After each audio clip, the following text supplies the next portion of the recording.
Hello friends, I am Pravesh Kumar. Welcome to my YouTube channel science concept by Pravesh. चलिए दोस्तों, आज हम डिस्कस करते हैं न्यूक्लियस के बारे में। हम इससे पहले न्यूक्लियस के बारे में थोड़ी सी जानकारी ले चुके हैं और उसी सीक्वेंस में हम कुछ और जानकारी न्यूक्लियस के बारे में लेते हैं। ठीक है, आपको पता है कि न्यूक्लियस क्या होता है। न्यूक्लियस एक सेल ऑर्गेनेल्स है। क्या है? एक सेल ऑर्गेनेल्स है और वो क्या करता है? पूरी सेल की जितनी एक्टिविटीज़ होती है उसको कंट्रोल करता है। ठीक है, और इसकी डिस्कवरी की थी सन 1831 में। किसने की थी? रॉबर्ट ब्राउन नामक एक साइंटिस्ट थे। ये सब हम इससे यानी पहले वाली वीडियो में डिस्कस कर चुके हैं। ठीक है, चलिए आज हम उसी सीक्वेंस में और इसकी डिटेल स्टडी करते हैं। ठीक है, तो चलिए स्टार्ट करते हैं। अब हम पढ़ेंगे अल्ट्रा स्ट्रक्चर ऑफ न्यूक्लियस।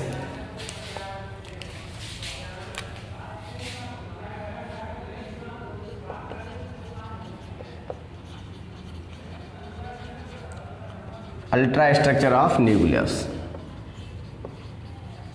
है ना, या फिर हम इसको बोले माइक्रोस्कोपिक स्ट्रक्चर। माइक्रोस्कोपिक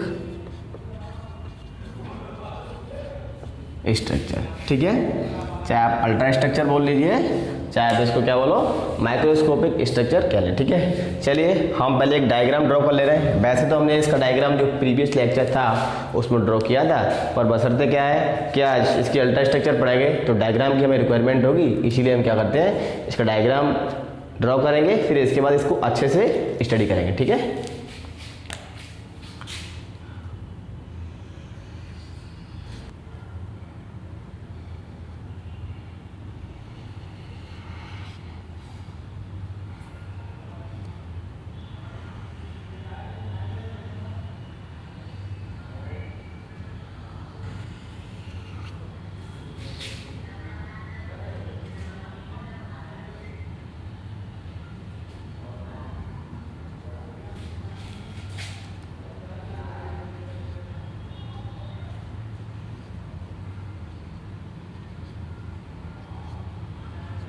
देखो ये बन गई न्यूक्लियर मेम्ब्रेन। ठीक है, ये क्या बन गई? न्यूक्लियर मेम्ब्रेन बन गई, है ना। इसमें डेंस स्ट्रक्चर है ना। इस डेंस स्ट्रक्चर को मैंने बोल दिया न्यूक्लियोप्लाज्म, इसको सॉरी न्यूक्लियोलस हम इसको बोलेंगे। ठीक है, फिर इसमें जो जेल लाइक लिक्विड भरा हुआ है, ये मैंने ब्लू कलर से इसको क्या किया है, इसमें ड्रॉ किया है। इसको हम बोलेंगे क्या? न्यूक्लियोप्लाज्म। ओके, अभी हम इसको क्या करेंगे, लिख देंगे पूरे को कि किसको क्या बोल रहे हैं, है ना। चलिए, ये इसमें क्या है, ये मैंने ब्लैक ब्लैक ये दिखा दिए, ये क्रोमेटिन फिलामेंट। ठीक है, ये क्या होते हैं? क्रोमेटिन फिलामेंट, है ना। चलिए, ये क्या हो गए? Chromatin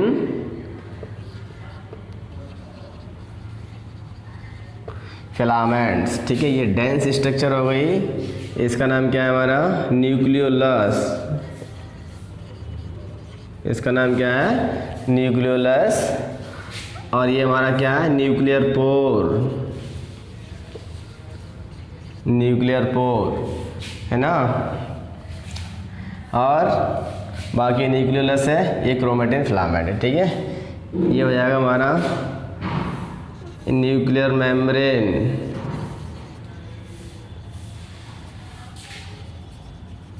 nuclear membrane. ठीक है, चलिए, हमने प्रीवियस लेक्चर में आपको बताया था कि जो न्यूक्लियस होता है उसके कितने पार्ट होते हैं वो हम देख ले रहे हैं ना। पहला पार्ट क्या होता है? जो इसको कवरअप किए हुए है ना, ये जो कवर कर रहा है ना, पूरा ये लेयर कवरअप कर रहा है, इसको हम बोलते हैं न्यूक्लियर मेम्ब्रेन।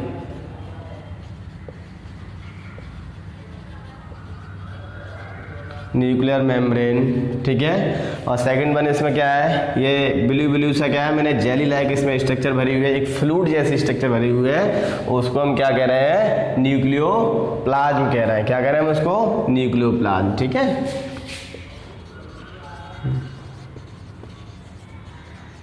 न्यूक्लियोप्लाज्म। दूसरी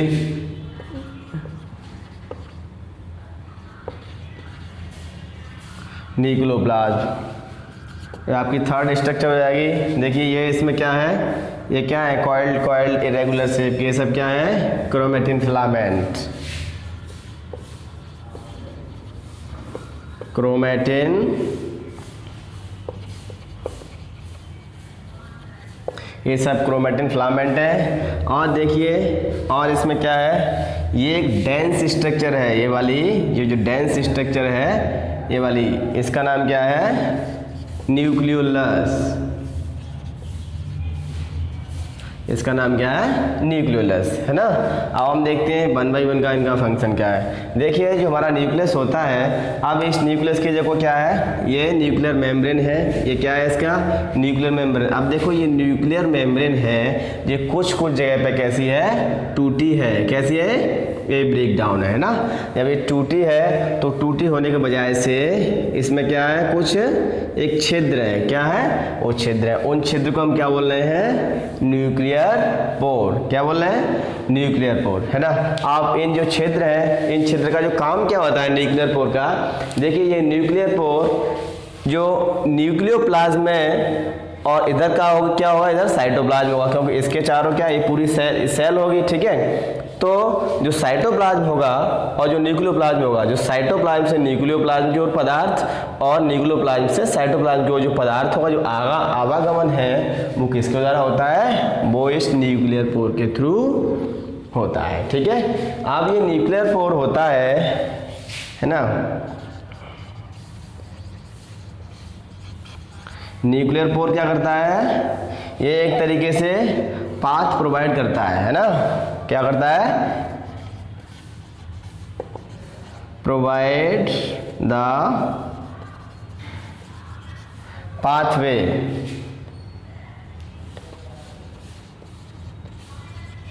बिटवीन साइटोप्लाज्म एंड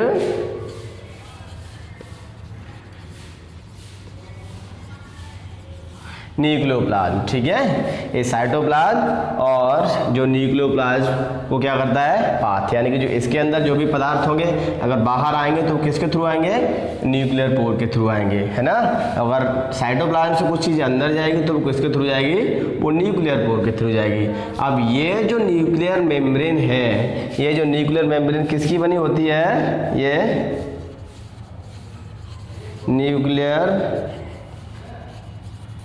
मेम्ब्रेन बनी होती है लाइपोप्रोटीन की, लाइपोप्रोटीन की। और लाइपोप्रोटीन का मतलब क्या होता है, लिपिड्स प्लस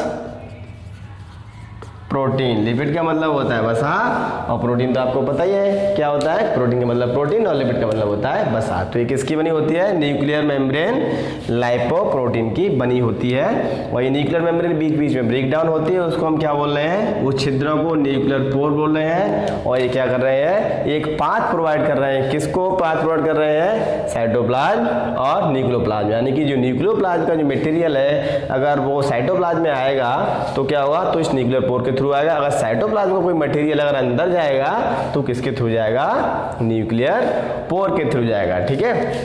अब इस न्यूक्लियर पोर पे क्या होता है, इस न्यूक्लियर पोर पे कुछ एक स्ट्रक्चर होती है, ठीक है। उस यानी एक स्ट्रक्चर से गार्ड होती है ना, ये क्या होती है, तो nuclear pore, nuclear pore guarded है ना। देखो न्यूक्लियर पोर वाज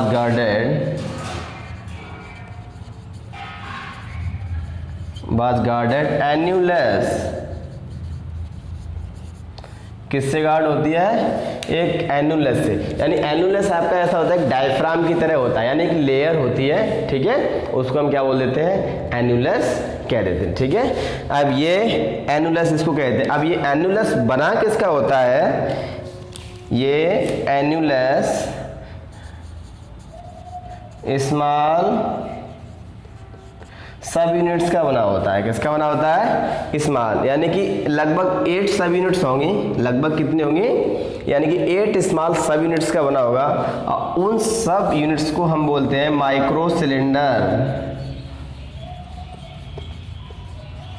इनको हम क्या बोल देते हैं? Micro cylinder. ठीक है, तो अब क्या हो जाएगा, यानी कि पोर है, जैसे मैंने यहाँ पे एक रफली डायग्राम ड्रॉ कर ले रहा हूँ दोबारा से इसको अंडरस्टैंड करने के लिए।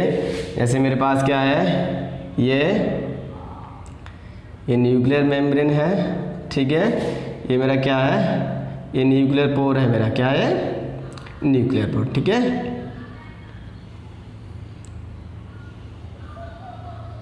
ये न्यूक्लियर मेम्ब्रेन, ये हमारा न्यूक्लियर पोर है।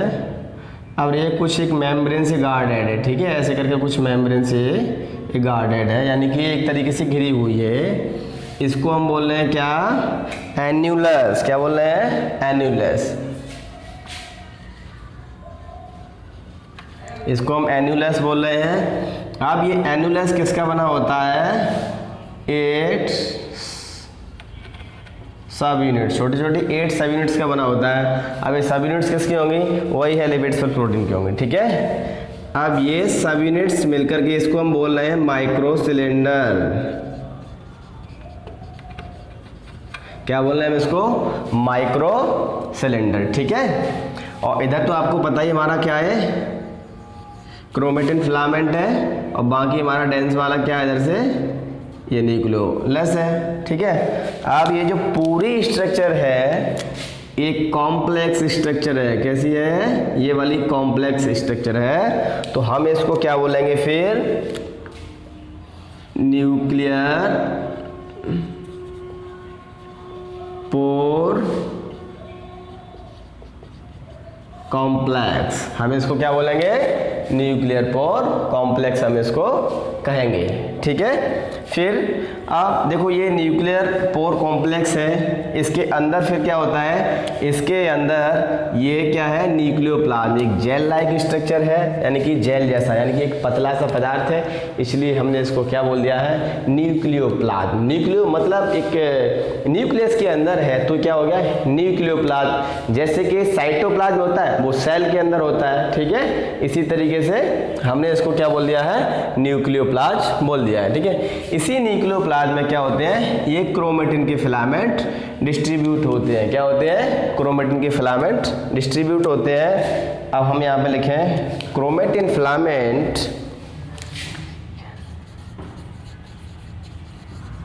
Chromatin filament distributed,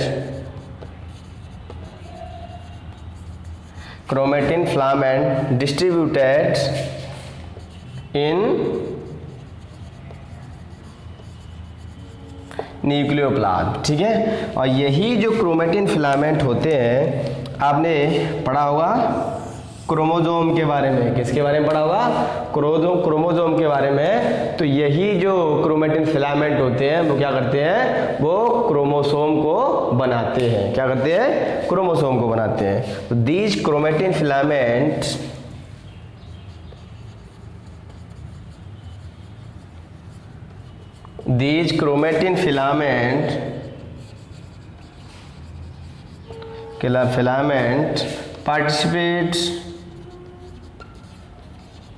participates in the formation of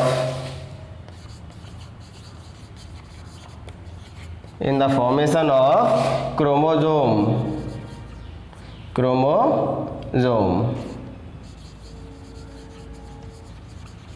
chromosome का मतलब गुणसूत्र। ठीक है, तो यानी कि जो गुणसूत्र कहाँ पाए जाते हैं? वो न्यूक्लियस में अंदर पाए जाते हैं, और वो बने किसके होते हैं? क्रोमेटिन फिलामेंट के गुणसूत्र बने होते हैं। उनका काम क्या होता है? ये आनुवंशिक सूचना को क्या करते हैं? ट्रांसफर करने का काम करते हैं। ठीक है,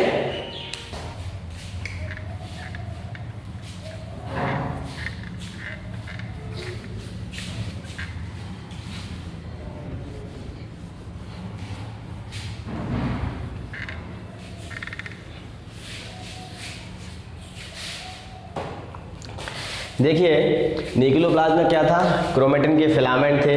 क्रोमेटिन के फिलामेंट के अलावा इसमें और भी कंपोनेंट्स होते हैं। अब वो कौन से होते हैं वो हम देख लें। इसमें मैग्नीशियम आयन और मैग्नीज आयन तथा RNA, polymerase and DNA polymerase, ठीक है। यानी कि ये दोनों क्या है, एंजाइम्स है। और ये एंजाइम क्या करते हैं, दीज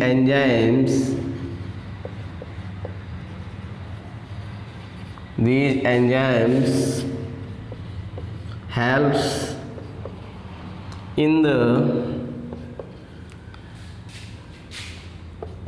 transcription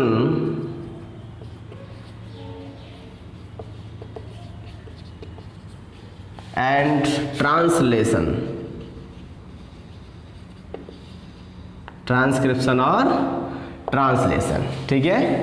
अभी ट्रांसक्रिप्शन क्या है, ये ट्रांसक्रिप्शन एक ऐसी प्रोसेस है, यानी कि डीएनए से आरएनए की फॉर्मेशन को हम क्या बोल देते हैं, ट्रांसक्रिप्शन बोल देते हैं। और आरएनए से प्रोटीन की फॉर्मेशन को हम बोल देते हैं ट्रांसलेशन। इसके बारे में हम डिटेल स्टडी करेंगे, कब करेंगे, जब हम जेनेटिक्स आपको पढ़ाएंगे जब करेंगे, ठीक है। तो हम यहाँ पे थोड़ा सा ओवरव्यू दे दे रहे हैं ट्रांसक्रिप्शन का।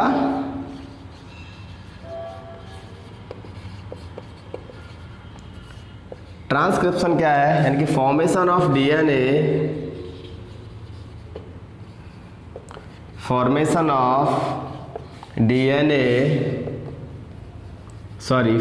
Of RNA from DNA segment, ठीक है। और ट्रांसलेशन है, ये क्या है, ट्रांसलेशन, ये क्या है, फॉर्मेशन ऑफ प्रोटीन या synthesis of protein, synthesis of protein from RNA, ठीक है। तो ये जो टर्म्स हैं ये हमारे जेनेटिक्स का पार्ट है, वो हम डिस्कस करेंगे इसमें जेनेटिक्स में। बट हमें अभी यहाँ पे कितना मालूम हो गया कि जो न्यूक्लियोप्लाज्म होता है उस न्यूक्लियोप्लाज्म में क्या क्या होता है। एक तो होता है न्यूक्लियोलस होता है, और न्यूक्लियोप्लाज्म खुद एक जेल लाइक स्ट्रक्चर है, ट्रांसपेरेंट जेल लाइक स्ट्रक्चर है। और उसमें होता क्या है, एक तो न्यूक्लियोलस होता है, क्रोमेटिन फिलामेंट होते हैं, और इन दोनों के अलावा उसमें कुछ ions like magnesium and manganese and some enzymes, क्या होंगे, एंजाइम्स होंगे। वो एंजाइम्स कौन से होंगे, डीएनए पॉलीमरेज और आरएनए पॉलीमरेज, ठीक है। अब हम देखते हैं कि ये जो न्यूक्लियोलस होता है, ये न्यूक्लियोलस क्या करता है, ठीक है। ये न्यूक्लियस मोस्ट ऑफ किसका बना होता है, आरएनए का बना होता है। किसका बना होता है, आरएनए का बना होता है। और जो इसकी जो नंबर है वो डिफरेंट टाइप में डिफरेंट होती है। जैसे कि हमारा प्लांट सेल है, प्लांट सेल कैसी होती है, यूकैरियोटिक। जैसा कि आपको पहले मैंने बताया था जनरल इंट्रोडक्शन में, कि प्लांट्स हैं और एनिमल है, उन दोनों में क्या होती है, यूकैरियोटिक सेल होती है। बट उसमें कुछ डिफरेंशिएशन होते हैं, like presentation of the cell wall in plants and absent in animal cell, okay. अब ये क्या है, प्लांट सेल होती है, वो कैसी होती है, यूकैरियोटिक होती है। तो इसमें कितने होते हैं, 2 न्यूक्लियोलस, 2 न्यूक्लियोलस। और फिर एनिमल सेल होती है। अब ये कैसी है, बोथ आर यूकैरियोटिक, ठीक है। तो एनिमल जो सेल होगी, एनिमल सेल में 5, कितने, 5। अब लगे जैसे ह्यूमन की हम बात करें तो ह्यूमन एनिमल सेल, यानी कि ह्यूमन की सेल होगी, ठीक है। अदर एनिमल होंगे और ह्यूमंस भी होंगे, ठीक है। तो ह्यूमन कितने होंगे, 5 न्यूक्लियोलस, ठीक है। अब ये न्यूक्लियोलस काम क्या करेगा, फॉर्मेशन ऑफ राइबोसोम, है ना, क्या करेगा, formation of ribosome. It helps in the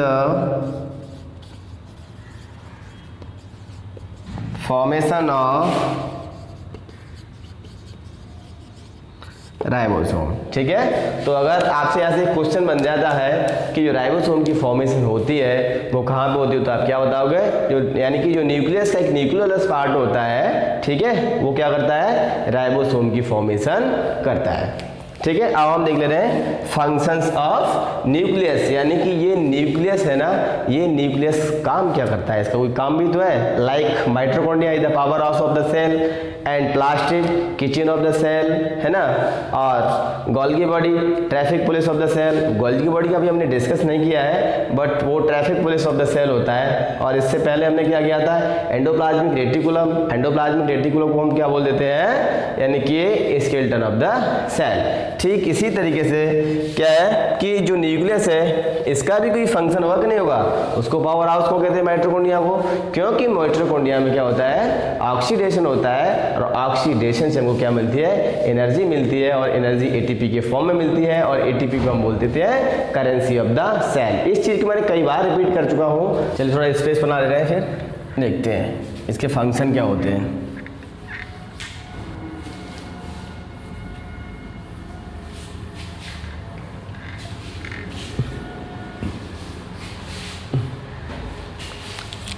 तो function of nucleus,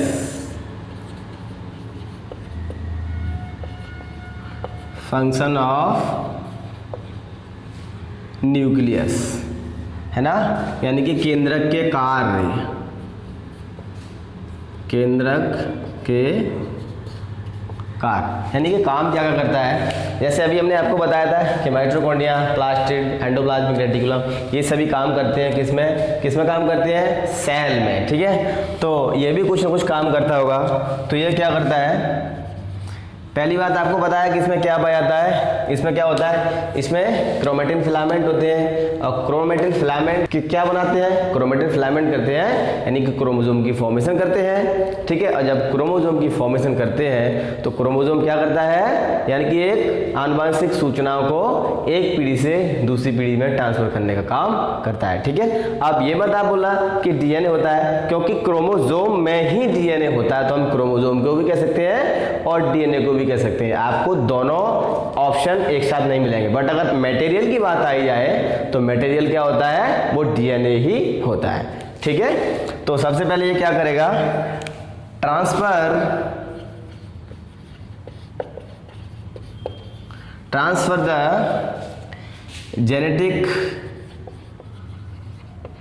genetic information.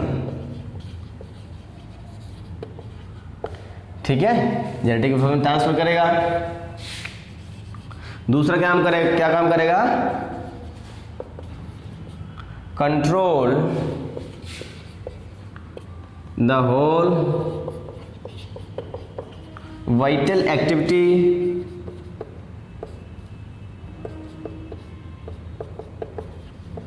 Of cell, यानी कि सेल में जितनी भी एक्शन हो रही है या जितनी भी एक्टिविटीज हो रही है वो कंट्रोल कौन करेगा, उनको न्यूक्लियस कंट्रोल करता है।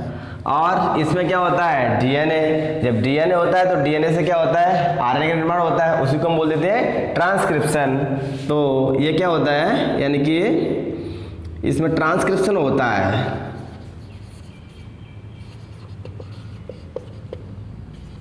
ट्रांसक्रिप्शन अकर। ठीक है, और इसमें क्या होगा, ट्रांसक्रिप्शन होता है इसमें। चलिए किसके कारण होता है transcription, because of DNA present inside the nucleus. अगर डीएनए नहीं होगा तो इसमें ट्रांसक्रिप्शन नहीं होगा। और ये सेल की जो ग्रोथ में भी हेल्प करता है और सेल डिवीजन में भी हेल्प करता है। ठीक है, इट हेल्प्स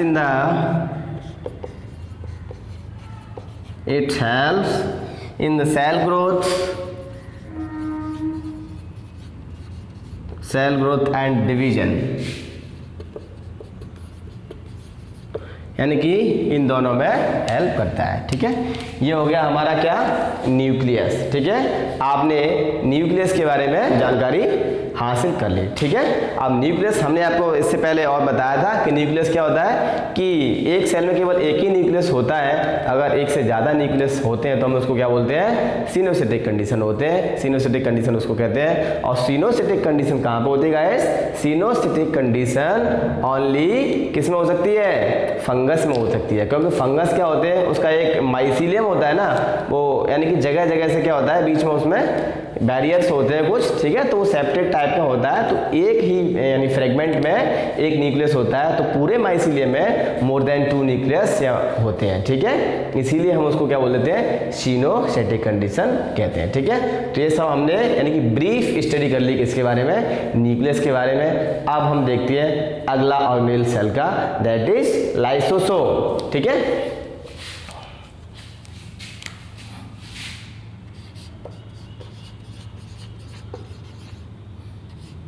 लाइसोसोम। ठीक है, अब ये लाइसोसोम होता है, ये ऐसा कुछ होता है। इसका पहले डायग्राम ड्रॉ करें।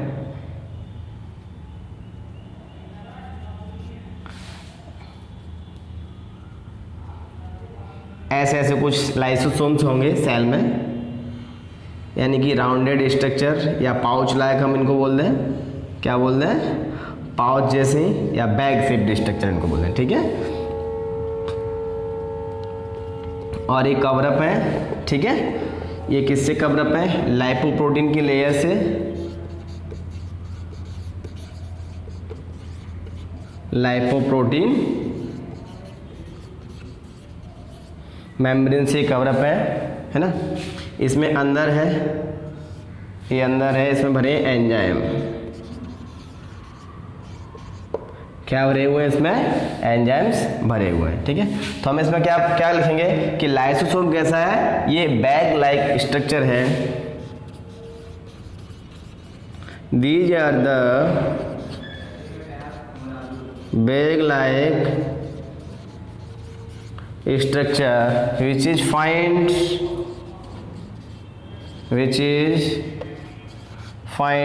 inside the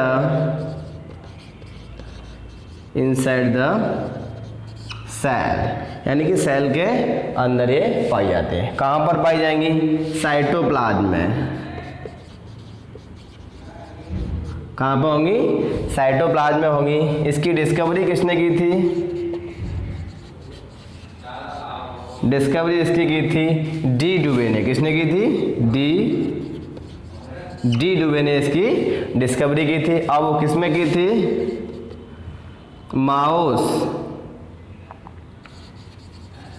माउस की हेपेटिक सेल में,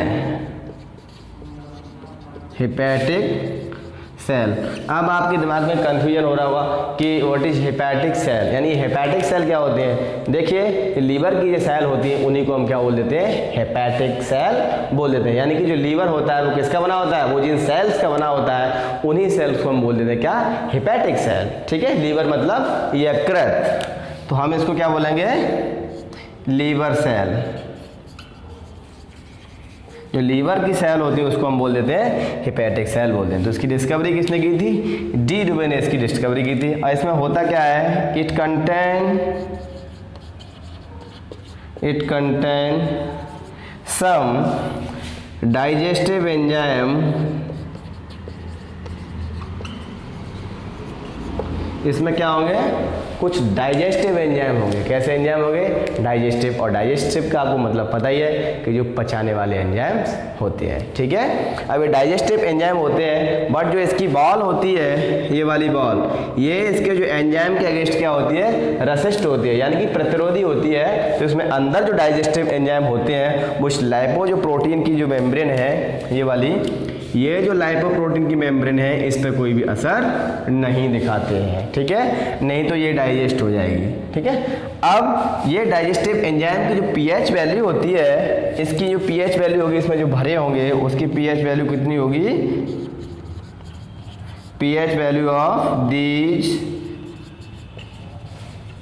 एंजाइम्स कितनी होगी, 5। अब 5 का मतलब क्या है, ये हाईली एसिडिक मटेरियल्स है। कैसा है, यानी कि बहुत ज़्यादा एसिडिक है, और बहुत ज़्यादा एसिडिक है तो इसका मतलब क्या है, ये डाइजेशन बहुत जल्दी कर देंगे। इसीलिए हम इनको क्या बोल देते हैं, suicidal bag of the cell. क्योंकि जब ये अगर इनकी बॉल ब्रेक डाउन हो गई, ये अगर इसकी जो ब्रेक डाउन हो गई तो क्या कर देगी, इससे जो डाइजेस्टिव एंजाइम है वो क्या हो जाएंगे, बाहर निकल जाएंगे, और जब बाहर निकल जाएंगे तो पूरी सेल को ये डाइजेस्ट कर देंगे। इसीलिए हम इसको क्या बोल देते हैं, suicidal bag of the cell. ठीक है।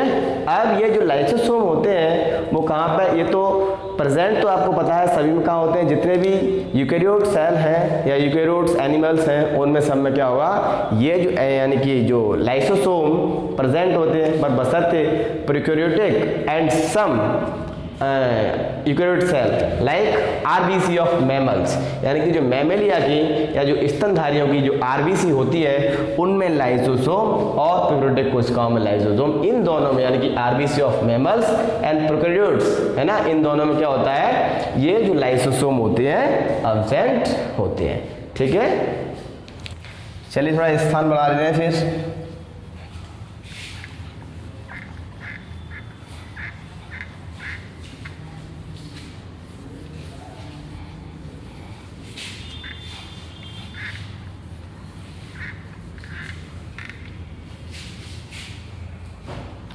अब हम लिख ले रहे हैं टाइप्स ऑफ लाइसोसोम।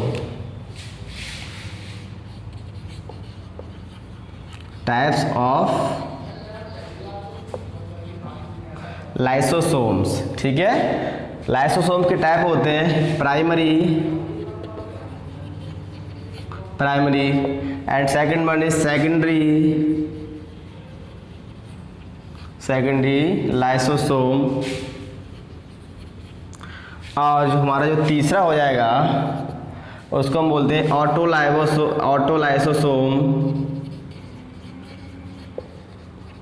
ऑटोलाइसोसोम और रेजिडुअल लाइसोसोम। ये इसके कितने होते हैं, ये 4 टाइप होते हैं लाइसोसोम के। ठीक है। अब ये जो प्राइमरी लाइसोसोम होते हैं, ये प्राइमरी लाइसोसोम किससे बनते हैं, जैसे ही गोल्गी बॉडी से बनते हैं। किससे बनते हैं, गोल्गी बॉडी की जो वेसिकल्स होती हैं उससे क्या बनते हैं, प्राइमरी लाइसोसोम। और जो सेकेंडरी लाइसोसोम है ये इसी की डेवलप्ड फॉर्म है। ऑटोलाइसोसोम ये क्या है, यानी कि जो ये भी इसी की डेवलप्ड फॉर्म है, बट जो रेजिडुअल लाइसोसोम होते हैं ये थोड़े क्या करते हैं, इसमें थोड़े अलग तरीके के एंजाइम्स होते हैं, और ये पूरे जितना भी जो मटेरियल्स होता है सेल में, वेस्टेज मटेरियल्स, वो सबको क्या कर देते हैं, डिस्ट्रॉय कर देते हैं। इसलिए इसका नाम क्या रखा गया है, रेजिडुअल लाइसोसोम। वैसे इनका कुछ इतना ज़्यादा रोल नहीं है। ठीक है, बस हमें ये पता होना चाहिए कि व्हाट इज लाइसोसोम और वो प्रेजेंट कहाँ होता है, बस ये हमें पता ही है कहाँ पे होता है, ऑल यूकेरियोटिक सेल है ना, एक्सेप्ट आरबीसी ऑफ मैमेलियन, यानी जितने भी यूकेरियोट होंगे ही होंगे, पर बशर्ते जो मैमेलिया की आरबीसी होंगी, मैमेलिया मतलब स्तनधारी की जो आरबीसी होंगी उसमें ये चीज़ अब्सेंट होगी। ये चीज़ का मतलब लाइसोसोम। ठीक है, अब हम देखेंगे इसके फंक्शन, यानी कि काम क्या करता है। जैसे कि न्यूक्लियस था इससे पहले है ना, तो function of lysosome, functions of lysosomes, इसके काम क्या होते हैं, it contains hydrolytic enzyme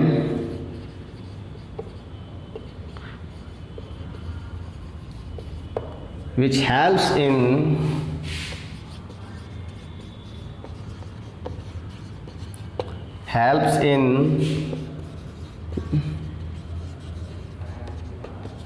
digestion. ठीक है, और जब डाइजेशन में इसकी हेल्प होगी तो डाइजेशन के थ्रू हमें क्या मिलता है, एनर्जी मिलती है। तो हम इसमें क्या लिख सकते हैं, इट प्रोवाइड द एनर्जी। ठीक है, ये क्या करेगा, एनर्जी। इसके 2 यही रोल है। ठीक है, चलिए आज के लिए इतना ही काफ़ी। अगर आपको लेक्चर पसंद आया तो चैनल को सब्सक्राइब तथा वीडियो को लाइक करें।